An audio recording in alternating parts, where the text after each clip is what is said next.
चलिए आज जो आपकी क्लास होगी संविधान की, किसकी होगी आपकी, संविधान में यानी भाग 2 की बात करेंगे। किसकी करेंगे, भाग 2 की बात। इससे पहले हमने आपसे किससे बात की, आपसे भाग 1 की बात की। अभी आपका भाग 2 आएगा, ठीक है।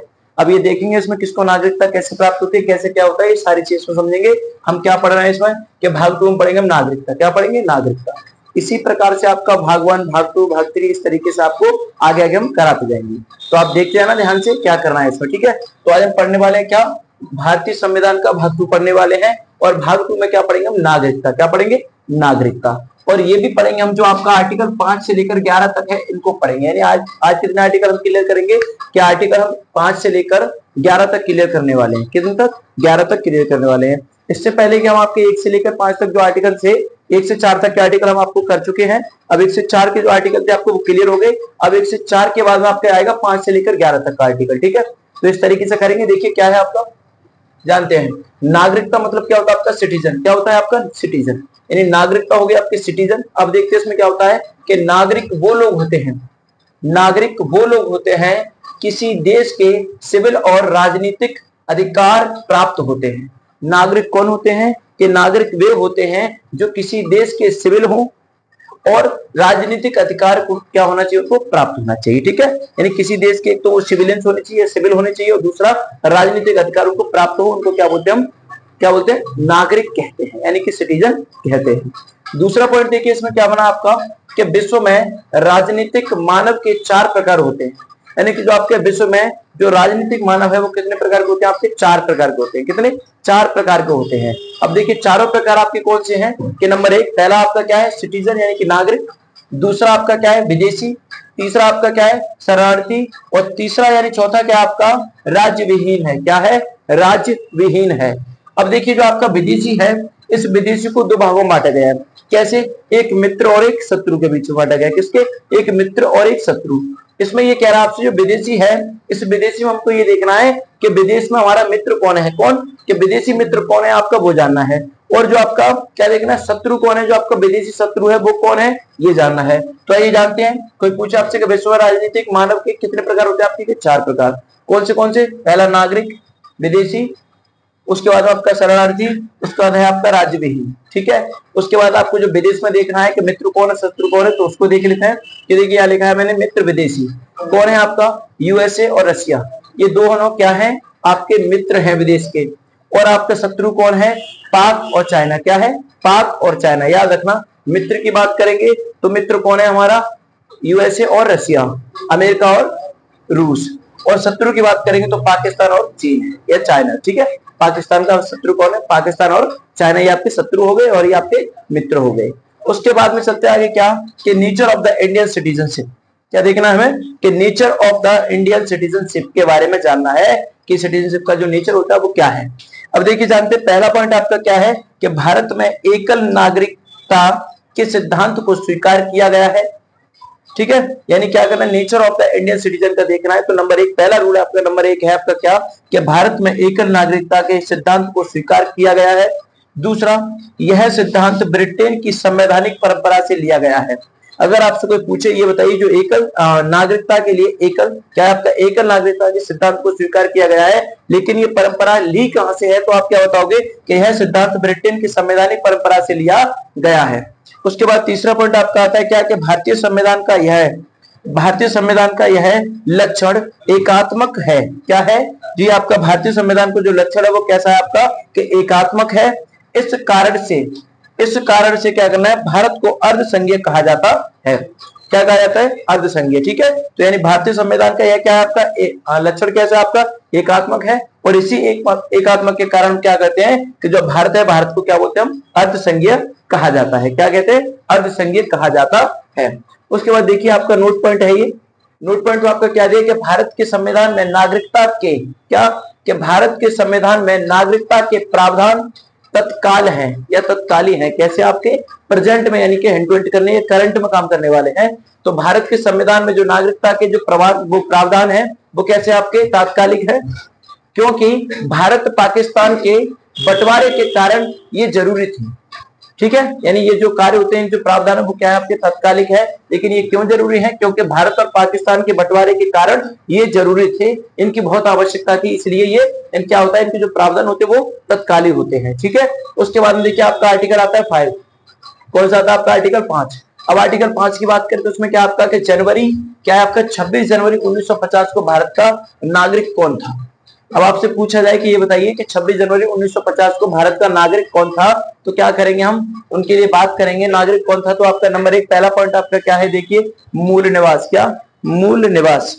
दूसरा क्या है, उसका जन्म भारत में हुआ हो, यानी क्या बताना है कि 26 जनवरी 1950 को जो भारत का नागरिक था उसका पहला नंबर यानी पॉइंट दिए उसके बारे में, तो पहला पॉइंट क्या होना चाहिए उसका कि मूल निवास। दूसरा क्या हो कि उसका जन्म भारत में हुआ हो, कहां हुआ हो, भारत में हुआ हो। ठीक है, और वो कैसा होना चाहिए, अविभाजित भारत का होना चाहिए। उसके बाद में क्या आपका उसके माता या पिता का जन्म भारत में हुआ हो, यानी दोनों में से कोई एक होना चाहिए, या तो माता भारत की हो या पिता भारत का होना चाहिए। ठीक है, उसके बाद अगला पॉइंट क्या आपका, और संविधान लागू होने से पहले, क्या संविधान लागू होने से पहले 5 वर्ष, यानी संविधान लागू होने से पहले 5 वर्ष पहले से भारत में क्या रह रहा हो, यानी जब संविधान आपका लागू हुआ था उससे पहले, यानी कि उससे पहले 5 वर्ष पूर्व वो उसमें रह रहा हो।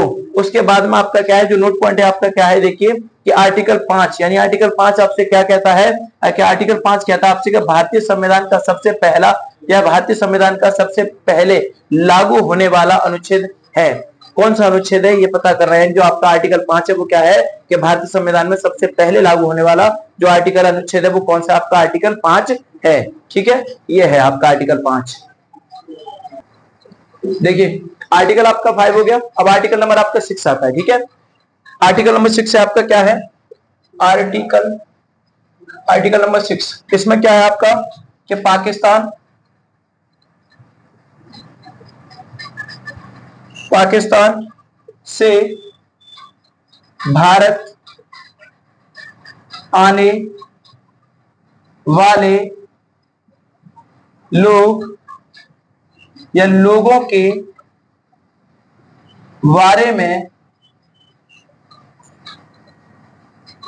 प्रावधान प्रावधान ऐसे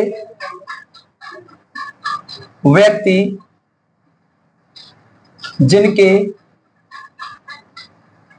जिनके माता या पिता कौमा दादा या दादी कौमा नाना या नानी नानी का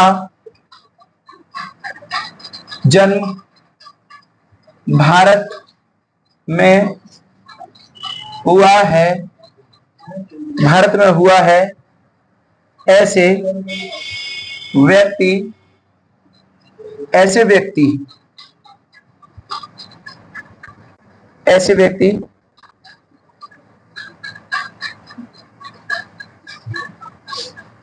परमिट सिस्टम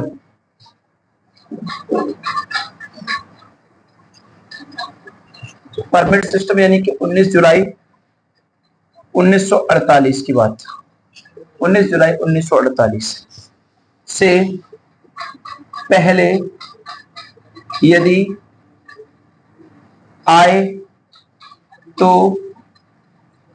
भारतीय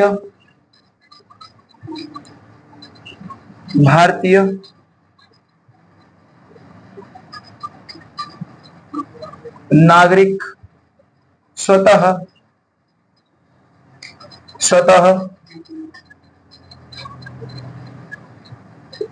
बाद में आने पर, देखिए क्या है आपका नागरिक स्वतः ही हो जाएगा, उसके बाद में आपका क्या है, बाद में आने पर 6 महीने निवास करने के बाद पंजीकरण करना या कराना होगा। ठीक है, ये देखिए क्या आपका आर्टिकल नंबर 6 है आपका। आर्टिकल नंबर 6 में आपका क्या है कि पाकिस्तान से भारत आने वाले, यानी क्या है, जो पाकिस्तान से भारत आने वाले लोगों के बारे में प्रावधान था आपका क्या, कि ऐसे व्यक्ति जिनके माता या पिता, दादा या दादी, नाना या नानी का जन्म भारत में हुआ हो, जन्म भारत में हुआ हो, तो ऐसे व्यक्ति आ सकते हैं, यानी वो इस देश की नागरिकता को प्राप्त कर सकते हैं। तो याद रखना, जब पाकिस्तान से जब भारत आने वाले लोग थे तो उनके लिए एक प्रॉब्लम था, क्या था कि उनकी फैमिली में से कोई ऐसा मेंबर होना चाहिए जिसकी क्या हुआ, जिसका जन्म भारत में हुआ हो, किसमें, भारत में हुआ हो। ठीक है, तो कोई भी हो उसका पिता, मतलब कोई भी हो, माता पिता हो सकते हैं, दादा दादी हो सकते हैं, नाना नानी हो सकते हैं, यानी फैमिली में से कोई एक मेंबर ऐसा होना चाहिए जिसने क्या किया हो, भारत में जन्म लिया हो। उसके बाद में जो आपका परमिट सिस्टम था वो कब लागू हुआ था आपका, तो 19 जुलाई 1948 को हुआ। अब 1948 में होगा तो इसमें क्या हुआ, से पहले, और एक बात और कही कि अगर इनसे पहले यदि आए तो भारतीय क्या होगा, नागरिकता आपको स्वतः ही मिल जाएगी, उसे लेने की आवश्यकता नहीं पड़ेगी। ठीक है, तो वो आपको स्वतः मिल जाएगी।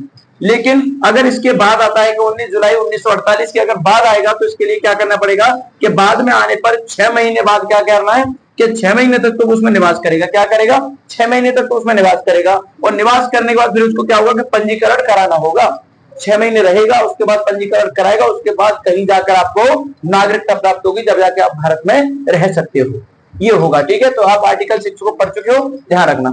उसके बाद देखिए आता है आपका आर्टिकल 7। क्या था आपका आर्टिकल 7। आर्टिकल 7 की बात करें तो इसमें बात करते हैं कि भारत से पाकिस्तान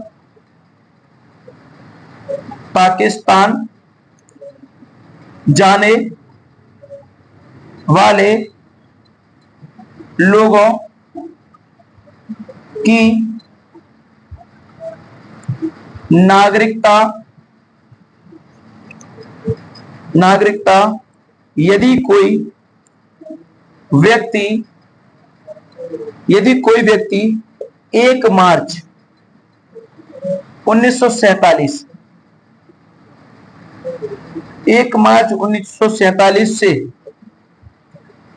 से भारत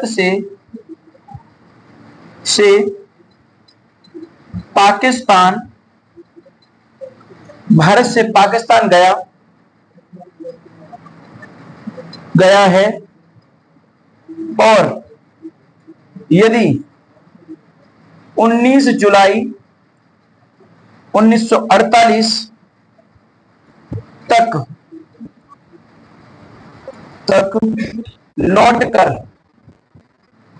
लौटकर भारत आ जाता है तो स्वतः भारत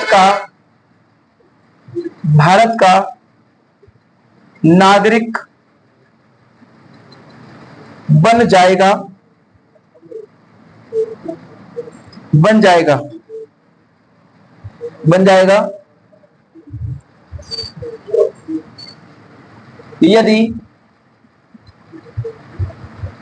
यदि इसके माता या पिता, दादा या दादी,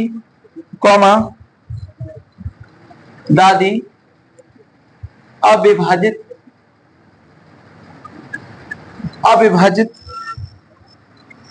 भारत में पैदा हुए हों। ठीक है, ये आर्टिकल नंबर आपका कौन सा, आपका 7, यानी आर्टिकल नंबर आपका 6 हो गया, आर्टिकल नंबर आपका 7 आता है। देखिए आर्टिकल 7 में क्या कहता है आपसे, कि भारत से पाकिस्तान जाने वाले लोगों की नागरिकता यदि कोई व्यक्ति, यानी अगर मान लो भारत से पाकिस्तान कोई व्यक्ति गया है तो उसके लिए क्या है कि भारत से पाकिस्तान कोई व्यक्ति गया तो 1 मार्च 1947 से, यानी 1 मार्च 1947 से भारत से पाकिस्तान गया है। कब, 1 मार्च 1947 को अगर भारत से पाकिस्तान गया है, और यदि 19 मार्च 1948, कब, 19 जुलाई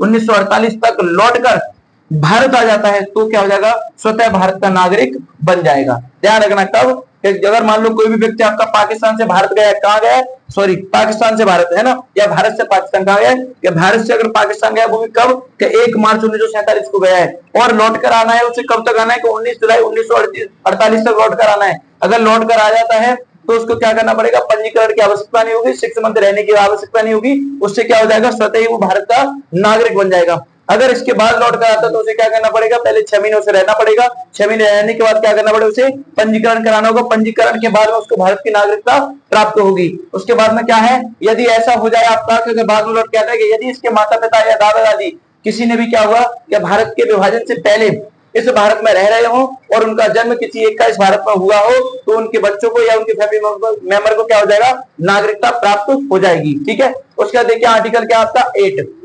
अब आर्टिकल आपकी 8 की बात करते हैं। आर्टिकल आपका 8, आर्टिकल नंबर 8 की बात करेंगे। इसमें क्या है आपका, भारत से बाहर रहने वाले, भारत से बाहर रहने वाले लोगों की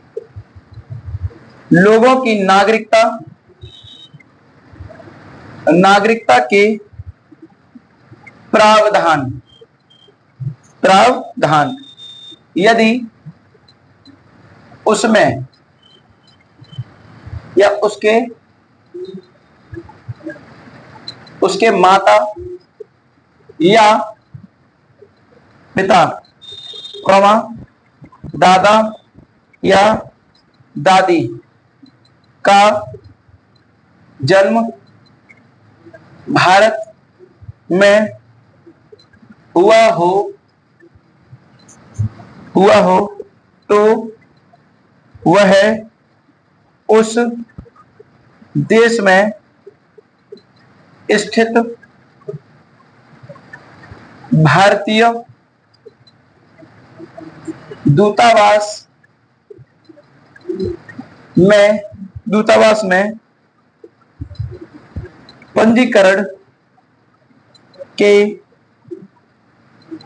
माध्यम से भारत की नागरिकता ग्रहण कर सकता है। ठीक है, आर्टिकल नंबर आपका 8 क्या कह रहा है, देखो आर्टिकल नंबर आपसे 1 कहता है कि भारत से बाहर रहने वाले, जो भारत से बाहर लोग रहते हैं उनके लिए क्या प्रावधान है आपके, कि भारत से बाहर रहने वाले लोगों की नागरिकता के प्रावधान है यदि उसके माता या पिता, दादा या दादी का जन्म भारत में हुआ है तो वह उस देश में क्या कर सकते हैं, कि स्थित भारतीय दूतावास में पंजीकरण के माध्यम से भारत की नागरिकता को क्या कर सकते हैं, ग्रहण कर सकते हैं। ठीक है, ये आपके आर्टिकल 8 में है। अब आर्टिकल 9 की बात करें, आर्टिकल 9, चलिए आर्टिकल 9 को इधर लिखते हैं, थोड़ा जगह कम है, इधर लिखते हैं। चलिए आर्टिकल 9 को देखिए, आर्टिकल नंबर आपका 8 हो गया। अब आर्टिकल नंबर आपका 9 आता है। अब आर्टिकल नंबर 9 में देखिए क्या कहा गया है, कि यदि भारत के किसी नागरिक ने स्वेच्छा से किसी दूसरे देश की नागरिकता ग्रहण कर ली है तो उसकी भारत की नागरिकता क्या हो जाएगी, समाप्त हो जाएगी। ठीक है, ध्यान रखना, यानी कि अगर मान लो कोई एक नागरिक ऐसा है कि उसने किसी और देश की नागरिकता को क्या कर लिया, ग्रहण कर लिया है, तो फिर वो भारत का नागरिक नहीं हो सकता, उसकी नागरिकता को क्या कर दिया जाएगा, समाप्त कर दिया जाएगा। ठीक है, उसके बाद में आपका आर्टिकल नंबर आता है 10। अब आर्टिकल नंबर 10 में क्या आपका देखिए, क्या अनुच्छेद 5, 6, 7, 8, 9 में दिए गए नागरिकता के प्रावधान तब तक जारी रहे हैं जब तक संसद कोई कानून नहीं बनाएगी। ठीक है, यानी आपको ध्यान रखना है कि आपके जो आर्टिकल नंबर कितना है, 5, 6, 7, 8, 9 है, जितने भी इसमें आपके नागरिकता के प्रावधान दिए गए हैं वो जब तक जारी रहेंगे जब तक संसद कोई भी कानून बनाएगी, जब तक संसद कोई भी कानून नहीं बनाएगी, जब तक आपके जो आर्टिकल में प्रावधान है वो आपके रहेंगे तो रहेंगे, वो चेंज नहीं होंगे। ठीक है, उसके बाद में आपका क्या है, आर्टिकल नंबर 11। अब आर्टिकल नंबर 11 में क्या है देखिए, कि नागरिकता के संबंध में क्या है, नागरिकता के संबंध में कानून बनाने की शक्ति सिर्फ जो नागरिकता है आपकी, जो सिटीजनशिप है, उसके संबंध में कानून बनाने की जो शक्ति है वो सिर्फ किस पर होती है, भारत की संसद में निहित होती है। किस पर होती है, कोई अगर आपसे पूछे कि ये बताइए जो नागरिकता है, सिटीजनशिप होती है, उसके ऊपर जो कानून बनाने की शक्ति होती है वो किस पर होती है, तो आप बता सकते हो कि भारत की संसद में निहित होती है, राज्यों के पास नहीं। यानी राज्यों के पास कोई शक्ति नहीं होती, सिर्फ होती तो किसके पास होती है? आपके भारत के संसद में निहित होती है, यानी राज्यों के पास नहीं होती। उसके बाद आपका क्या है? संसद ने नागरिकता अधिनियम 1900 क्या आपका 55, 1900 आपका 86, 1900 आपका 92, 2003, 2005, 2015 एवं 2019 में नागरिकता के संबंध में संशोधन किए हैं। ठीक है, ये आपके संशोधन किए हैं। ये आर्टिकल आपको एक एक को याद रखना है। आर्टिकल 5 से लेकर आपको 11 तक कराए हैं, इनको याद कीजिए, नागरिकता के लिए बहुत ही इंपॉर्टेंट है आपके।